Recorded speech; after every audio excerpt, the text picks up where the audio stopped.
Elves and the Shoemaker, retold from the Brothers Grimm and illustrated by LaMarche. There was once a good shoemaker who, through a spell of bad luck, had become very poor. Finally, he had just enough leather to make one last pair of shoes. "It is a fine piece of leather," said his wife, "and as soft as butter, yet as strong as your hands." "Tonight, dear wife, I will cut the leather," said the shoemaker, "and first thing in the morning I will sew the shoes." The next morning, when the couple went into the workshop, they were flabbergasted by what they found.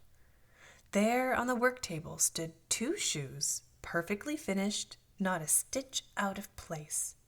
"But who? How?" sputtered the shoemaker. His wife could only stare. Just then a dandy gentleman came into the shop. "What magnificent shoes, please! I must try them on," he said. The shoes fit perfectly. It was as if they'd been made just for him.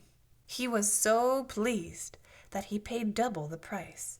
Now the shoemaker had enough money to buy leather for 2 more pairs of shoes. Again that evening, the shoemaker cut out the leather for the shoes and went to bed. And once again in the morning, there were the shoes, finished. Buyers were not lacking for these either, and as before, they were so pleased they paid double the price. Now the shoemaker had enough money to buy leather for 4 more pairs of shoes. The next morning, just as before, there were the shoes already made.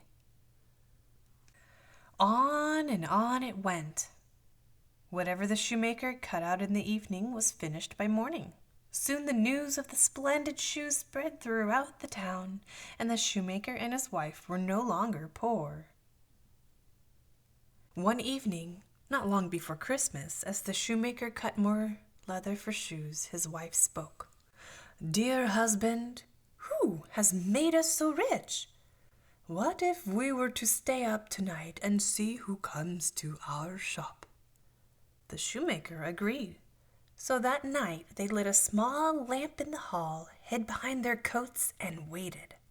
As the clock struck midnight, they heard the creak of a window and the scuttle of small feet. Peeking out from behind the coats, they saw 2 tiny children sneak into the workshop. They were poorly shod, and they wore only raggedy sacks for warmth. "Elves!" the shoemaker's wife whispered. The tiny elves tiptoed across the room and climbed up onto the table. Then, humming and whistling, they began to stitch and sew and hammer so quickly with their little fingers that the shoemaker and his wife could not believe their eyes. The elves did not stop until all the shoes were finished and stood lined up on the table. Sturdy riding boots, delicate slippers, feather-light dancing shoes, and heady clogs for work. Then the elves tiptoed out of the workshop, up the stairs, and out the window. The next morning the wife said, "The little elves have made us rich. We must give them something in return. They run around with so little on, they must be freezing. I will make a warm dress, coat, and pants, and knit them each a pair of stockings." "And I shall be happy to make them each a pair of fine shoes," said the shoemaker. They went right to work, and that evening they laid the presents on the work table. Then, like before, they hid behind the coats and waited. At midnight, the elves quietly slipped into the shop ready for another night's work. But instead of pieces of leather, they found the beautiful presents. At first they were too astonished to move. Then they hugged their new warm clothes and quickly put them on. When they were dressed, they leaped and bounced around the room singing,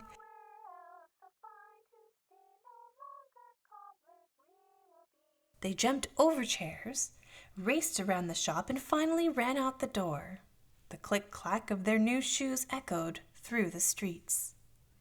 From that time on, the little elves were not seen again, but the shoemaker and his wife lived a long and happy life.